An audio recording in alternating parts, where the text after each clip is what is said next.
बिस्मिल्लाहिर्रहमानिर्रहीम। उम्मीद है जी आप सब खैरियत से होंगे। तो लास्ट वीडियो में मैंने आपके साथ शेयर किया था कि 180 डिग्री तक ट्रिग्नोमेट्रिक फंक्शंस की वैल्यूज़ आपने कैसे याद रखनी है। उसके लिए टेबल बनाने का मैंने बड़ा ही एक इंटरेस्टिंग सा मेथड आपके साथ शेयर किया था, जिसे आप सब ने बड़ा ही पसंद किया और वीडियो पे भी अच्छे खासे व्यूज़ और लाइक्स वगैरह भी आए थे। तो उसके बाद अक्सर बच्चों ने मुझसे पूछा कि अगर 180 डिग्री से बड़ी वैल्यू आ जाती है तो उसका फिर हम क्या करेंगे, उसको किस तरह से याद रखेंगे। तो आज फिर मैंने ये वीडियो बनाई कि 180 डिग्री से अगर बड़ी वैल्यूज आ जाती हैं तो उनको आपने कैसे हैंडल करना है, या उन पर ट्रिग्नोमेट्रिक फंक्शंस की वैल्यूज आपने कैसे निकालनी है। तो चलिए फिर आज की वीडियो में हम ये समझने की कोशिश करते हैं कि अगर 180 डिग्री से बड़ी वैल्यूज आ जाती हैं उनको हम किस तरह से डील करेंगे। How to learn values of trigonometric functions greater than 180 degree. For example, अगर हमारे पास साइन 330 डिग्री का आंसर हमें निकालना पड़ता है, या कॉस 300 डिग्री का आंसर निकालना पड़ता है, या tan 225 डिग्री का आंसर निकालना पड़ता है, तो कैसे हम इसे डील करेंगे। तो इसके लिए 180 डिग्री तक जो वैल्यूज हैं ये तो आपको याद ही होनी चाहिए। ये टेबल हमारा कह लें एज ए बेस टेबल या बेस वैल्यूज के तौर पे यूज होगा। अगर हमारे पास 180 डिग्री से बड़ी वैल्यू आ जाती है तो हम क्या करेंगे, हम कोशिश करके उसको 180 से छोटी वैल्यू में कन्वर्ट करेंगे और पीछे जो मैंने टेबल आपसे शेयर किया है उसको देखते हुए अपनी वैल्यू निकाल लेंगे। तो इसके लिए एक छोटी सी डेफिनेशन पहले मैं आपसे शेयर करता हूँ कि को टर्मिनल एंगल, जिसको हम यूँ डिफाइन करते हैं कि angles having same initial and terminal sides are called coterminal angles. कि ऐसे एंगल जिनकी सेम इनिशियल और टर्मिनल साइड्स हों उन्हें को टर्मिनल एंगल्स कहते हैं। तो आपको पता है इनिशियल साइड जहाँ से एंगल शुरू हो और टर्मिनल साइड जहाँ पे एंगल खत्म हो। और आपको ये भी पता है कि किसी भी एंगल को मेजर करने के हमारे पास दो वेज होते हैं, क्लॉकवाइज डायरेक्शन और एंटी क्लॉकवाइज डायरेक्शन। अगर क्लॉकवाइज डायरेक्शन में मेजर किया जाए तो एंगल नेगेटिव होता है, और एंटी क्लॉकवाइज डायरेक्शन में अगर एंगल मेजर किया जाए तो वो पॉजिटिव होता है। जैसे फॉर एग्जांपल को टर्मिनल एंगल्स की एग्जांपल के तौर पर हम ले सकते हैं 330 डिग्री का एंगल और -30 डिग्री का एंगल। ये दोनों को टर्मिनल होंगे। कैसे, इसका थोड़ा सा हम ग्राफ बना के देख लेते हैं। जैसे आपको पता है -30 डिग्री का एंगल जो कि माइनस है, तो इसको क्लॉकवाइज डायरेक्शन में हम मेजर करेंगे इस तरह से। ये हमारे पास जो एंगल है ये होगा -30 डिग्री का, जिसकी ये जो है इनिशियल साइड बनेगी और ये जो है इसकी टर्मिनल साइड बनेगी। अगर इसी एंगल को हम क्लॉकवाइज डायरेक्शन में देखें, यहाँ से शुरू करके यहाँ पे लेके आए, तो आपको पता है कि ये वाला जो टोटल एंगल होगा ये 330 डिग्री का बनेगा। क्योंकि आपको पता है कि कंप्लीट रोटेशन जो होती है वो 360 डिग्री की होगी। इसमें से ये 30 निकल गया तो ये बाकी वाला जो है 330 डिग्री का बनेगा। लेकिन चूंकि हम इसे एंटी क्लॉकवाइज डायरेक्शन में मेजर कर रहे हैं तो लिहाजा ये पॉजिटिव 330 डिग्री कहलाएगा। अब यहाँ से आप देख सकते हैं कि जो -30 की इनिशियल साइड ये है और टर्मिनल साइड ये है, और 330 डिग्री की भी इनिशियल साइड ये है और टर्मिनल साइड भी यही है। इसलिए हम इन दोनों को हम कहेंगे कि ये को टर्मिनल एंगल्स हैं। अब को टर्मिनल एंगल्स का हमें क्या फ़ायदा होगा, तो हमें ये फ़ायदा होगा कि जैसे फॉर एग्जांपल हमने साइन 330 डिग्री की वैल्यू निकालनी है, तो हम क्या करेंगे, बजाय 330 डिग्री की वैल्यू पर साइन की वैल्यू निकालने के हम इसके को टर्मिनल एंगल पर इसकी वैल्यू निकाल लेंगे। और याद रखें हमेशा ट्रिग्नोमेट्रिक फंक्शंस की वैल्यूज अपने को टर्मिनल एंगल्स पर हमेशा सेम रहती है। यानी साइन 330 डिग्री की वैल्यू और साइन -30 डिग्री की वैल्यू हमेशा बराबर होगी। तो 30 डिग्री की वैल्यू बड़ी आसानी से जो मैंने आपको टेबल बनाया है उसमें से आप देख सकते हैं। और ये भी आपको पता है सिंपल साइन फंक्शन में से माइनस बाहर निकल आता है। सिंपल साइन 30 वहां से टेबल से देख के 1/2, तो फाइनल आंसर हमारे पास -1/2 आ जाएगा।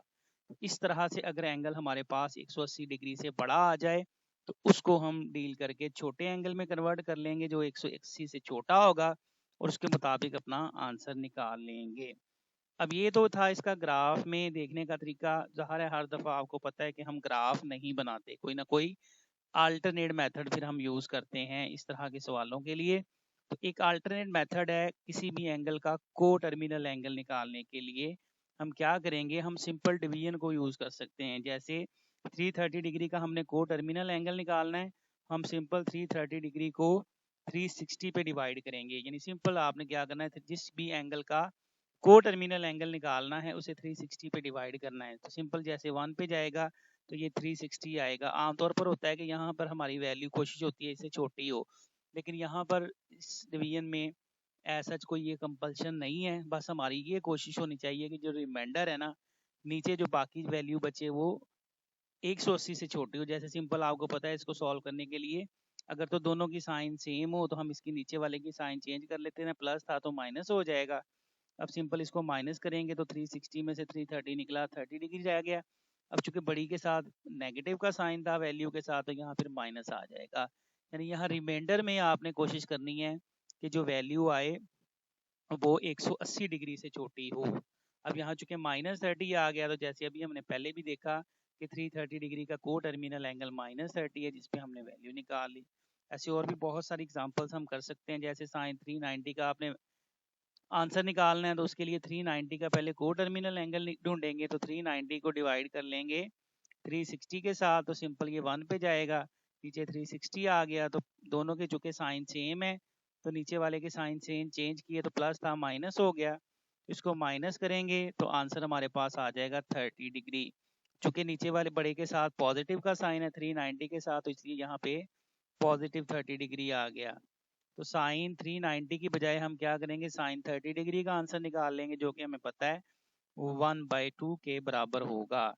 इसी तरह और भी एग्जांपल्स कुछ लेते हैं। जैसे cos 300 का आपने आंसर निकालना है तो 300 को आप उसी तरह से डिवाइड कर लेंगे 360 पे, तो ये 1 पे जाएगा। 360 अलामतें चूंकि दोनों की सेम है तो नीचे वाले के साइन चेंज किए तो हमारे पास जो रिमाइंडर है ये आ जाएगा -60 डिग्री। तो फिर cos 300 असल में cos -60, तो आपको पता है cos में से माइनस खत्म हो जाता है, cos 60 जो कि 1/2 होगा। इसी तरह से tan 225 डिग्री की आपने वैल्यू निकालनी है। इसको भी 360 से हमने डिवाइड किया, 1 पे गया 360, प्लस माइनस साइन चेंज किए तो डिनोमिनेटर में जो रिमाइंडर जो है हमारे पास वो बच जाएगा माइनस का 135 डिग्री। तो बजाय tan 225 के इसको tan -135 लिखा।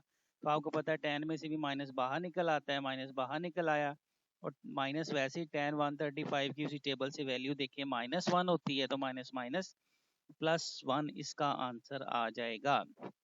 जैसे माइनस का अगर आ जाता है हमारे पास तो सेम इसी तरह से हम इसको डील करेंगे। -330 का को टर्मिनल निकालना है, इसको सिंपल 360 से उसी तरह डिवाइड करेंगे, 1 पे जाएगा तो नीचे 360 आ जाएगा। तो रिमाइंडर, अब यहाँ पे एक चीज़ इंपॉर्टेंट कि जैसे मैंने बोला अगर तो दोनों के साइन सेम है तो नीचे वाले के साइन हमने चेंज करने हैं।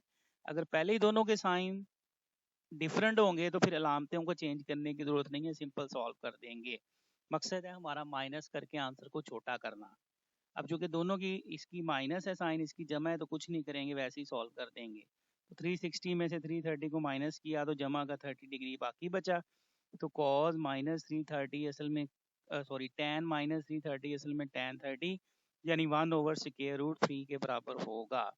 इसी तरह से अगर हमारे पास -675 आ जाता है तो इस पर हमने cos की वैल्यू निकालनी है, तो इसका को टर्मिनल निकालते हैं।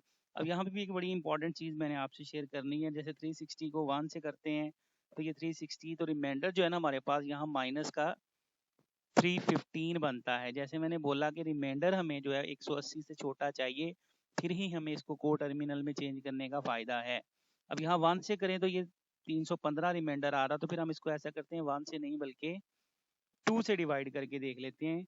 यानी 360 को 2 से मल्टीप्लाई करेंगे तो यहाँ 720 आ जाएगा। तो कोई मसला नहीं है, बड़ी या छोटी वैल्यू को हम यहाँ पे बॉदर नहीं करते। अब चूंकि साइन दोनों के डिफरेंट है, सिंपल सॉल्व कर देंगे। तो इसको सिंपल 720 में से 675 माइनस करें तो 45 जो है ये बाकी बचेगा।